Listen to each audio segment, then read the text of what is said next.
Welcome to BrainTalk, a podcast from Project BrainStorm about the bipolar spectrum. Your hosts are Dr. Jim Phelps, a psychiatrist and author of several groundbreaking books about bipolar, and Sara Schley, author of the memoir Brainstorm, From Broken to Blessed on the Bipolar Spectrum, and co-creator of Brainstorm the Film, coming to you in 2025. Here on BrainTalk, we'll interview new experts each week about their research and expertise within bipolar, and listeners will call in to ask questions. Let's work together to save lives, end the stigma, and create healing for everyone on the bipolar spectrum and those who love them. Morning, Dr. Phelps. Good morning, Sara Schley. So nice to see you. We're thrilled to have our colleague and now friend, wonderful friend of Brainstorm and friend of both of ours, Major General Gregg Martin. He's an incredible human being. I always feel gifted anytime we get to have a conversation with him. Welcome, Major General Gregg Martin, to BrainTalk. Thanks, Sara and Dr. Phelps. It's great to be with both of you and really appreciate you doing this podcast. Greg, I've had the privilege of getting to know you over the last year through our connections with Brainstorm and the film, but I would love if you could tell us a little, just a little bit about your who you are. You're growing up. We know you became a military general. What got you into that career? Anything that you want to share? So I grew up in Holbrook, Massachusetts, near Boston, and I came from a family that had a pretty solid military tradition. My dad was in the Navy in World War II. All my uncles were in the service. And so it was just something that I expected to do. And so when I got into West Point, I accepted and went. And then, of course, after you graduate, you owe the government 5 years active duty. I had no idea how I would really enjoy or like life in the active duty Army, but I loved it. It was fantastic. Went to Germany, got to do all kinds of cool stuff, airborne school, ranger school. I was a combat engineer. It was very exciting, lots of adventure, travel, fun, some danger. And so I just ended up staying in and just kept, going year after year, promotions, schooling, et cetera. And then, after 30 plus years, here I am. At some point along the way, it was discovered that there was this bipolar part of the story. When you think back, can you identify a time at which that began? Or was it that was just part of the story as you see it now from the very beginning of everything you can remember? The second point, I've sort of determined, working with brilliant psychiatrists like you and doing a lot of reading and research, that I had this condition that we call hyperthymia, a low level of consistent mild mania. And I didn't realize at the time, but I think that gave me a big boost in energy, drive, enthusiasm, creativity, problem-solving skills. And so that was kind of the baseline, but it continued to creep upwards year after year. When I went to University of Maine for 1 year, I had a very significant depressive episode, and then at a minimum, a hypomanic episode, if not actual mania. But it went away. It basically dissipated, and I went back to, quote, normal. Then when I went to grad school at MIT, the Army sent me to get one master's degree, which was great. I was really happy to do that. And I came out of it with 2 masters and then quickly got a PhD. Now that was not normal human behavior. There was something going on there, which, I and the Army and everybody else thought, wow, here's a, overachiever. Well, it was overachieving, but then some. And then as time went on over the, subsequent years and decades, my behavior started to get more and more kind of wild and kind of crazy.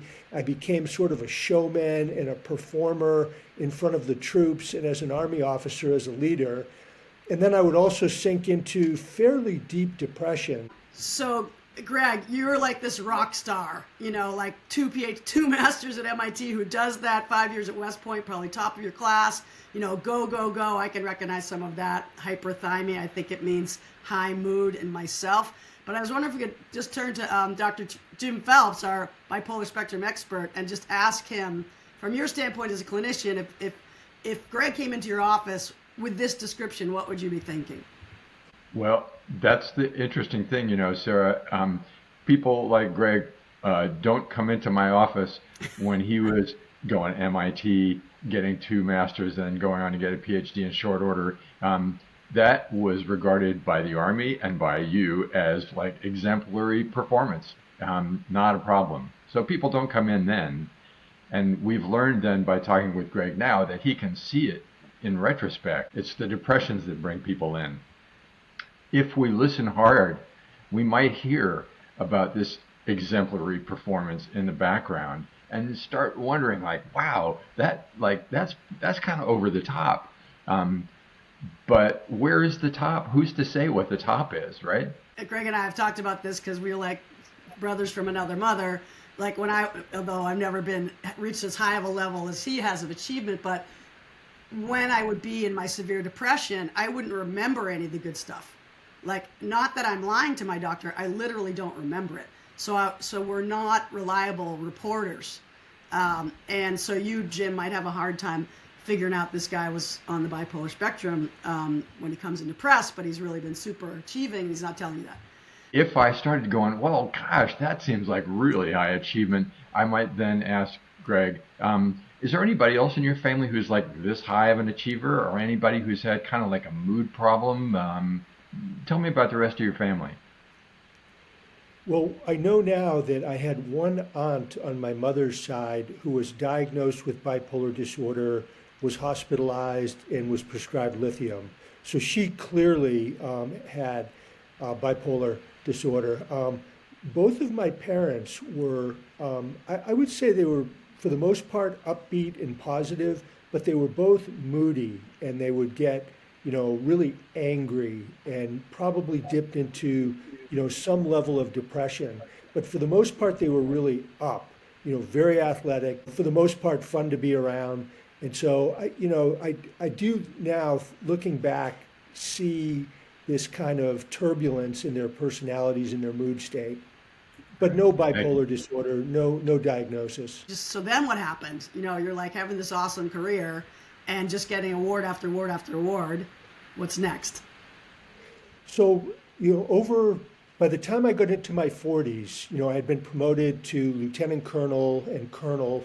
So I'd been in the Army for about 25 years. And I think my hyperthyroidism just climbed steadily to the point where I was probably going into hypomania for sure. And I started living more on the edge, getting kind of crazier as a leader. And the feedback I got for the most part was very positive, although people would look at me skeptically like, whoa, this guy's really kind of out there. But the unit performed brilliantly. We won all the awards. We were number one in everything. And so I kept getting promoted. But according to the VA and the Army Medical Department, my onset was in 2003 during the Iraq War, where I was a brigade commander, in charge of, over 10,000 troops. And, their explanation was that the stress, the pressure, the thrill, the euphoria, all of that together triggered my genetic predisposition for bipolar disorder. I remember feeling like Superman, bulletproof, fearless. I was all over the battlefield. I didn't need sleep.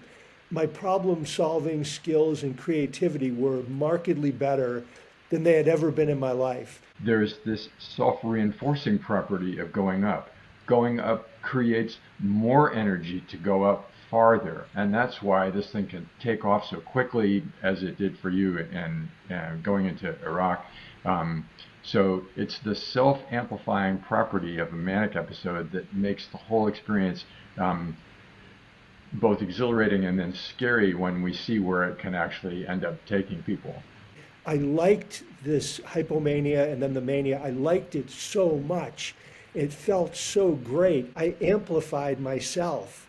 And I didn't know how unhealthy it was. I felt great about it. It made me happy at the time. And it increased to the point where by 2014, so 11, 12 years later, I went into full-blown mania. And I was over the top, out of control. I became very disruptive, sort of scary, frightening, even dangerous. I was interrupting all the time. I was late to everything. I had this sense of grandiosity. I really believed I was the smartest person in the world, that I held the key to world peace. I started doing more and more religious events, like over 30 significant religious events per week. What was interesting too is a lot of times in confession, I would actually talk to the priest as if he was a therapist. And I was confessing things out of my mania to the priest. And the priest never said, hey, I think you should go see a doctor. It never happened. But that, looking back, that was kind of an interesting experience. I can imagine that talking with the priest, functioning sort of like a therapist, I mean, this went on for a remarkably long period of time, 10 years. There was some sort of containment that was happening. And I can imagine that your religious community and that steady engagement was actually part of why why you were able to go on so long like this before mania became so apparent that somebody would recognize it as such. I think you're right. And I drew great comfort and peace and positivity from the church communities. But then people started writing to my boss, who was the chairman of the Joint Chiefs of Staff. And so if anybody doesn't know the military rank structure, that's the number one officer in the U.S. military. And he was a great guy who we had a great relationship. Essentially, people started writing these anonymous reports to him that outlined and detailed my really bizarre, frightening, disruptive behavior. And so he made a decision to terminate my command as president of National Defense University. And that was an interesting experience. I got a call on a Friday afternoon from his aide, said, hey, the chairman wants to see you on Monday morning at 10 o'clock in the Pentagon. And I went in to see him, and he said, Gregg, I love you like a brother. And he gave me a big hug. And he said, you've done an incredible job. Nobody could have done what you did at NDU. But your time at National Defense University is over. You have until 5 p.m. today to resign or you're fired. And I'm ordering you to get a psychiatric evaluation at Walter Reed. What are your questions? So basically I was fired, forced to retire. Thankfully, a few months later was diagnosed properly. And I went in with depression to get my diagnosis. So the mania had crashed into depression, which was good because I knew there was something wrong, and I went for help and I got a diagnosis. And then I was later hospitalized and so forth. But that's kind of what happened. And then 8 years ago, I got prescribed the right medications. It pulled me up out of bipolar hell, which was this crippling, deep depression with terrifying psychosis. And I've been on really a journey of recovery, pretty steady, a few ups and downs for the last 8 years. When I say bipolar hell, it's really hard for someone who hasn't been there to get it, I think. So I would be interested to hear a little bit more about what that was like for you, and how many doctors did you have to go to before you got the right diagnosis? So going back to the Iraq War, the onset, I actually went to the doctors, Army doctors, 3 times during that period when I was in a state of depression and said, hey, doctor, something's wrong with me. And all 3 times when I was in depression, they said, there's nothing wrong with you. Just keep going. Because they were blinded by my success. And I don't think they could really detect that there was something going on there. And do you think they also knew that using a label like depression could harm you in terms of your military career? Was that part of it, do you think? I think, yes, absolutely. The doctors didn't want to do anything that would harm me. And so they were doing it out of compassion, and they were trying to help me and be supportive. I think that was part of their misdiagnoses. What's the difference between an exemplary human being and someone who is mentally ill? Where's that line?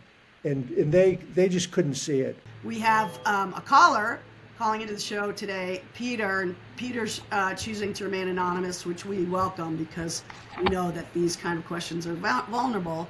So Peter, I want to welcome you to the show and invite you to ask your questions to Major General Gregg Martin. Hi, and thank you. This is just fascinating. First and foremost, General Martin, I want to thank you for your service to our country and to the entire community of people living with bipolar and their friends and families.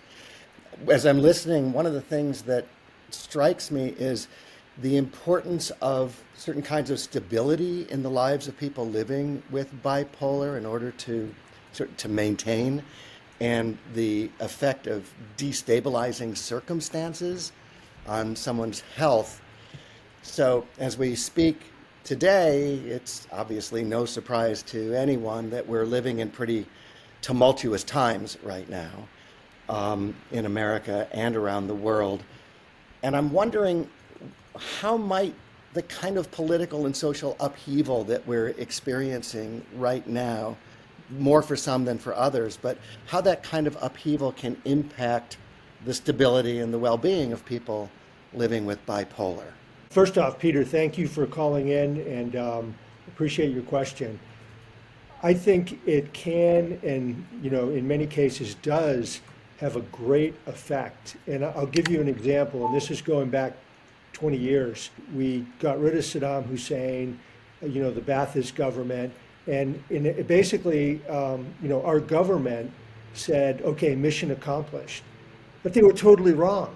And suddenly we got enmeshed in this global jihad against us, where foreign fighters started pouring in from everywhere. And the Iraqis, who welcomed us as liberators, then turned against us. And before you know it, we were involved in a whole new kind of war, which was much more deadly, dangerous, and complex than what we started with.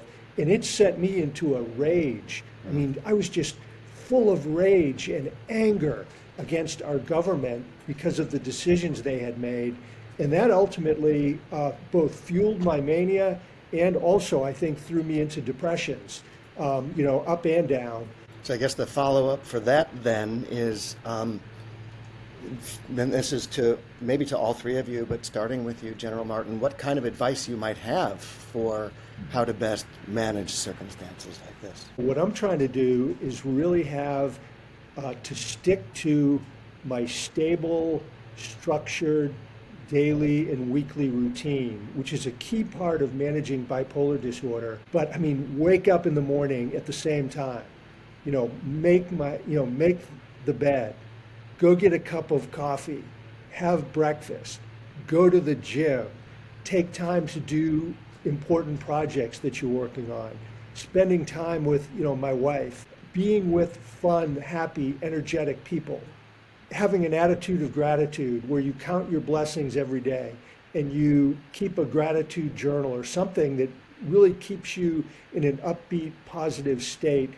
I mean, what sounds clear is that routine and activity, of a wide variety of activities in connection with other people all seem really important.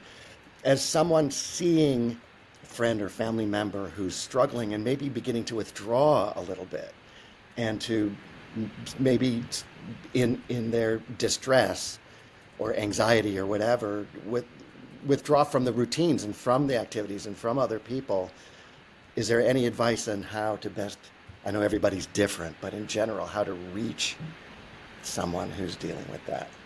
Well, first off, I think your point is really good about the natural instinct to withdraw, because I've already had that like 3 times in the last, yesterday and today, to withdraw from activities that I normally do and that make me happy and give me energy and make, that are positive. And I've said, okay, I know what's going on here. I'm not going to let this defeat me. And so I do the opposite.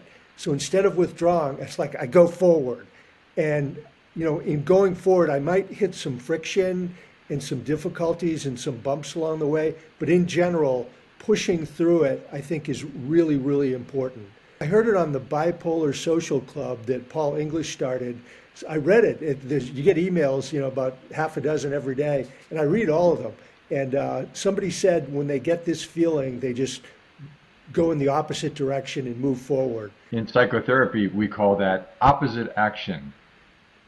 When you are feeling disturbed inside and there is an impetus to go this way, go that way. Opposite action. I think the most important thing for me is to do the morning routine. Once I get into the morning routine, then I'm okay. But if I don't do that, then I can sort of spiral. And I thank Jim for having taught me that the most important thing is to get light in your eyes and have a same bedtime. That's how we stay stable, right? That's how we stay steady, is by doing these behaviors that we know are going to be positive. When I got fired by General Dempsey, Marty Dempsey was his name, wonderful, fabulous guy. He's a professor at Duke University now. Over the next couple months, I spiraled and then crashed into this horrible depression. I mean, I could hardly get out of bed. I started getting these paranoid delusions that people were spying on me and they wanted to get me arrested, put in jail, murdered. And then I started, like some days I would see the Holy Spirit come down, which is religiosity. Other days I'd see like a little flock of demons flying to attack our house. And I fended them off with like Bibles and holy water and, crosses. And so I just continued to go down, and I started having these, what I later learned at a really good VA hospital in White River Junction, Vermont, these passive suicidal ideations, all these visions of my own death. And so what this doctor at the VA, he first asked me about the standard suicide questions. Do you want to kill yourself? No. You want to hurt yourself? No.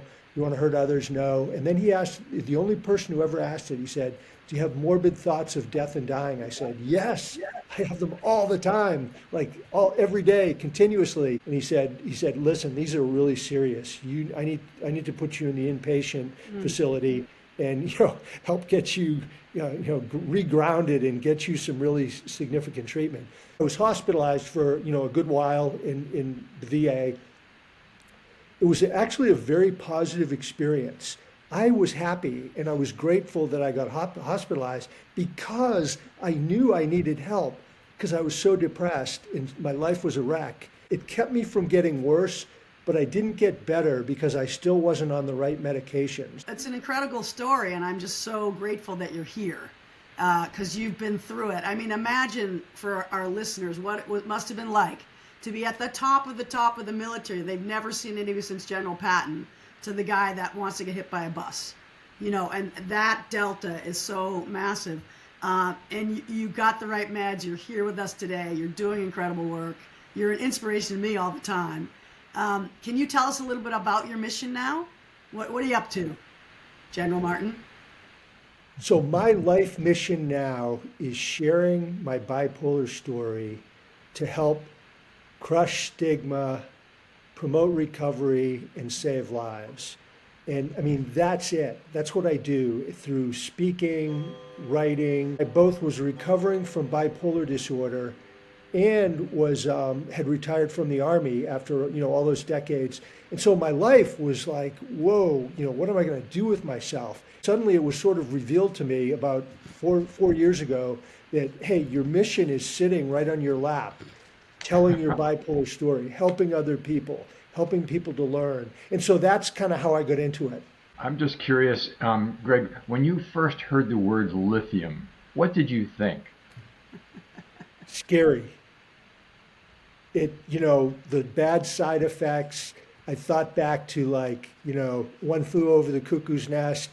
I mean, this is a powerful drug. I didn't know it was a natural salt out of the earth. I had no idea that it's the gold standard for treating bipolar disorder, type 1 especially. Once I started taking the lithium, 8 years ago, my depression went away. It just stopped. How long did that take? Less than a week. Wow, isn't that amazing? After all that time. It was unbelievable. Yeah. And the only negative side effect that I know of is the tremors in my hands, which are, they are a pain in the rear end because, my handwriting is so sloppy. But anyway, it's an easy trade-off to have a healthy brain versus bad handwriting. I can imagine that you might think, if somebody said, hey, let's try turning it down a bit so we can try to get rid of that tremor somewhat. You might think, oh, no, not after what I've been through. Definitely, 100%. I really am nervous about tuning it down at all. And I have actually gone down, started at 900 milligrams. To counter the tremors, we went to 600, and now we're at 450. and I had to do a little bit of an adjustment for antidepressant when I went down to 450, because I did go into some minor depressive episodes that I had to battle through. I see. So anyway, I'm at 450 now. Got it. Good. Thank you for those details. I think many people will appreciate hearing that kind of experience, given everything else that you've gone through. Appreciate it. Yeah, and thank You're you. And Jim, you've mentioned on the show before that we, none of us can diagnose here or recommend what anybody else should be taking. But I think from my perspective too, lithium was a miracle. If people are out there not getting quite the right results, and you got to tweak for a while, right, Jim? Sometimes you got to go up a little, down a little. But, you know, as my doctor said, stay with it, stay the course. We know what you have. So if you get a strong diagnosis of bipolar somewhere on the spectrum, in my experience, and I think you too, Greg, you can feel confident that in many cases you can get better with the help of the right medication and all those good behaviors that you're doing and I'm doing too. Thank you so much for your time. We're going to have to wrap up for today. Thank you to our caller, Peter.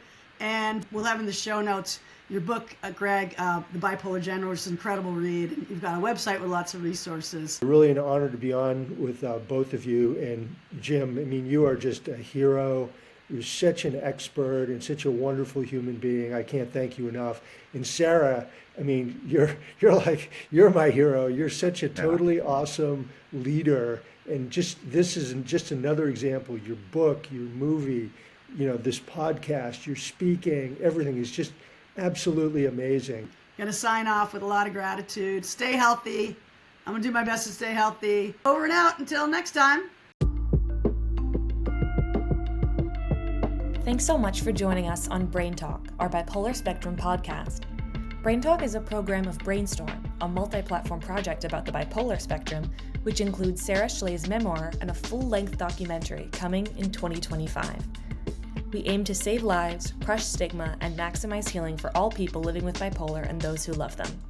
For more information, head to www.brainstormthefilm.com. To call in to a future episode and ask questions, go to brainstormthefilm.com/podcasts.